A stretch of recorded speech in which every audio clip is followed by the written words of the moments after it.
Buenos días, nos encontramos con Gustavo Larrea, quien entre otros cargos ha sido diputado del Ecuador en el año 1994, subsecretario de Gobierno y Policía en el año 1996 y ministro de Gobierno en el periodo de Rafael Correa. Actualmente es presidente del movimiento Democracia Sí. Buenos días, Mapper. Buenos días, Sonia, ¿qué tal? Bien, Gustavo.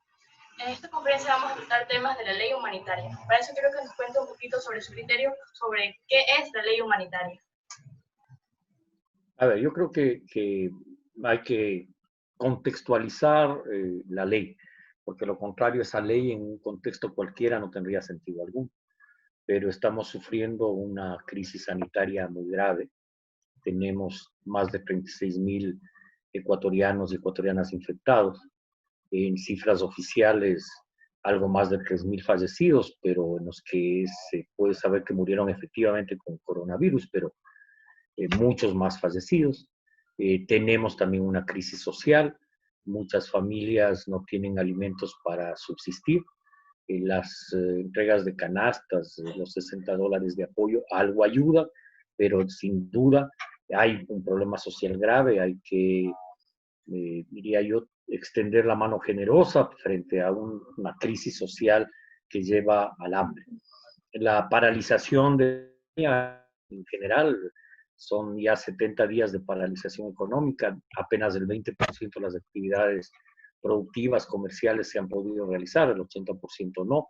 Hay áreas de la economía todas afectadas, salvo las que están en producción. El precio del petróleo cayó incluso a menos de $1. Los oleoductos de nuestro país se colapsaron, no hubo como bombear petróleo más de un mes. Ese es el contexto. Entonces, frente a ello, la ley.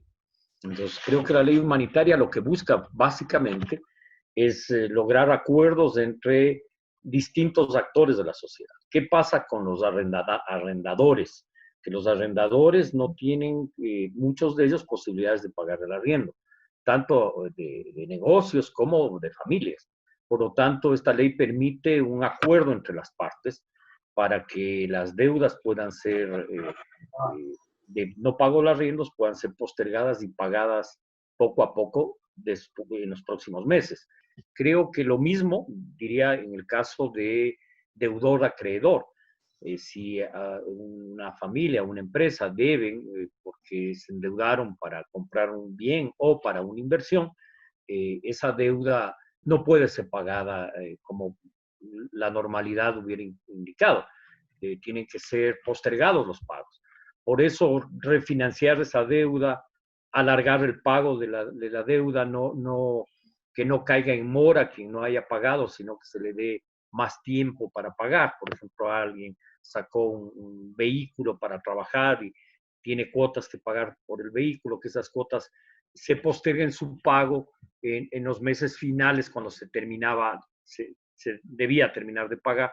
El tercer aspecto, y tal vez el más polémico de la ley, tiene que ver con el tema laboral, porque la ley plantea la posibilidad de bajar horas de trabajo en el día hasta el 50% de la jornada laboral. Esto quiere decir que una empresa cualquiera podría eventualmente acordar con los trabajadores, pero esto tiene que ser acordado, no puede ser impuesto, acordar bajar determinadas horas de trabajo. La ley ahí busca básicamente que el trabajador no sea despedido y que, dada la dimensión de la crisis, se llegue a acuerdos entre el empleador y el trabajador. En este sentido, la ley enmarca este tipo de relaciones que, frente a una crisis de las dimensiones que estamos hablando, la otra salida sería el despido. Entonces, tampoco es tan simple el tema, porque hay gente que simplifica y dice, no me toquen, yo no quiero que me bajen una sola hora.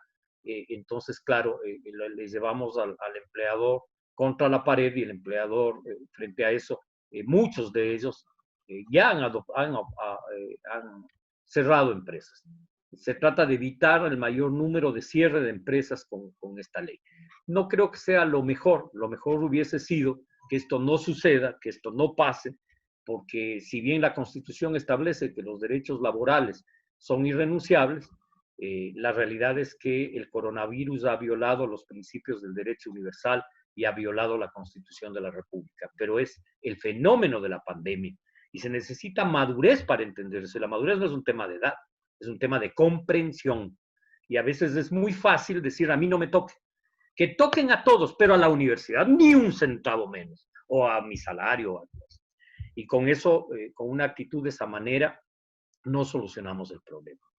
Según su criterio, ¿usted considera que es preferible que bajen los sueldos? O sea, ¿cuál es su criterio al respecto de la bajada de sueldos para los trabajadores en este caso?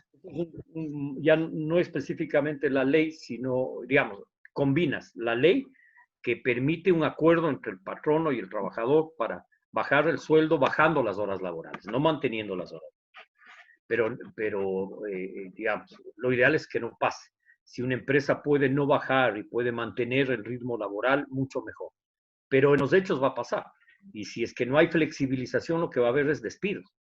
Entonces, estamos frente a un hecho, a una catástrofe de dimensiones gigantescas, tal vez la más grave en la historia de la humanidad y en la historia de nuestro país. Entonces, lo que plantean es disminuir 2 horas diarias del trabajo y disminuir, eso vendría a ser porcentualmente el 25% de la capacidad laboral.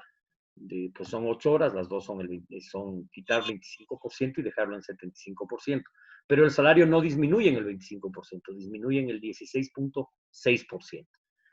Porque el Estado ya no tiene para pagar a los servidores públicos, porque los ingresos proyectados de este año, el presupuesto general, eran 25.000 millones de dólares y los ingresos reales llegarán entre 11 y 13.000 millones. El gobierno ha calculado 12, pongamos que sean 12. ¿Cómo financias los otros 13.000 millones? Entonces, ¿por qué? Porque no hay pago del impuesto al IVA, que tú estás generando todo el día las familias con pequeñas y medianas compras y algunos con grandes compras. No hay pago del impuesto a la renta, está postergado el impuesto a la renta para que se paguen por cuotas, entonces no hay ingresos. No se exportó petróleo, no hay ingresos por petróleo. No se ha cobrado la energía eléctrica, no hay ingresos por energía eléctrica. Por lo tanto, es una medida que no es lo ideal, pero que hay que entenderla. En el caso de los maestros, lo que ha resuelto el gobierno es 1 hora menos de labores.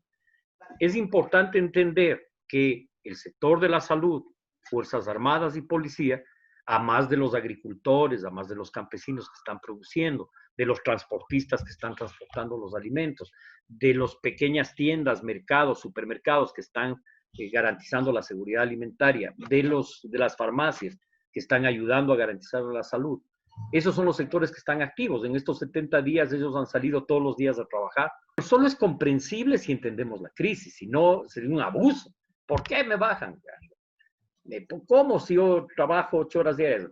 Sin duda, ahora no vamos a trabajar 8 horas diarias por más que queramos, no es posible simplemente.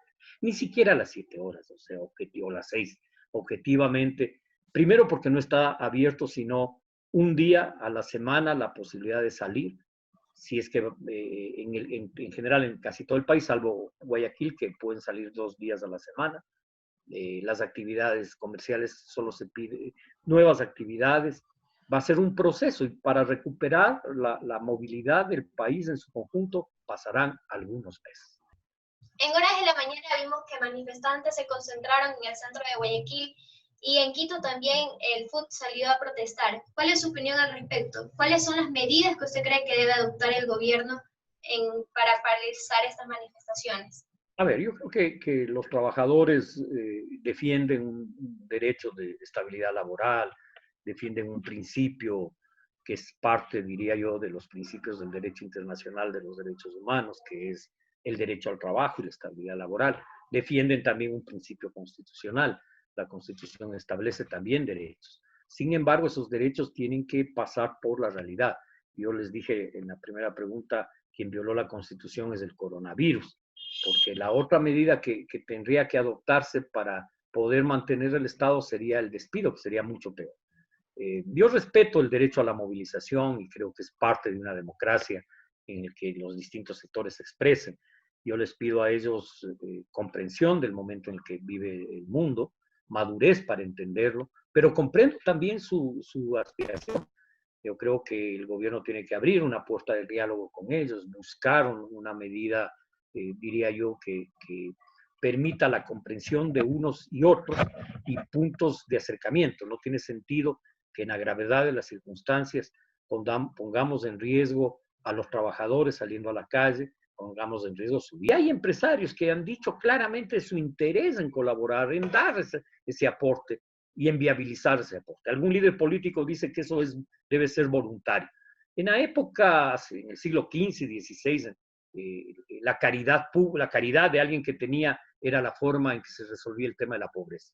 La pobreza no solucionas en un Estado democrático con caridad, la solucionas con solidaridad, y la solidaridad se expresa en el pago de impuestos. El compromiso social, el compromiso con la gente se paga cuando uno retribuye al país que le ha dado trabajo, que le ha dado posibilidades de hacer plata, le redistribuye al país o le retribuye al país pagando impuestos. Muchísimas gracias. Y para culminar, un saludo para los estudiantes de la Universidad Laica. Bueno, la Universidad Laica es un símbolo de lucha por la democracia, por las libertades, por la justicia. Que siga siempre así. Creo que la juventud está llamada a transformar el mundo y el límite es nuestra imaginación. Muchísimas gracias. Esta ha sido la intervención de Gustavo Larrea, quien ha tenido un amplio recorrido político y hoy nos ha hecho un análisis sobre la situación actual del país con respecto a la ley humanitaria. Buenos días. Agradecemos la presencia de nuestro invitado. Volveremos a otra próxima emisión. Muy buenos días.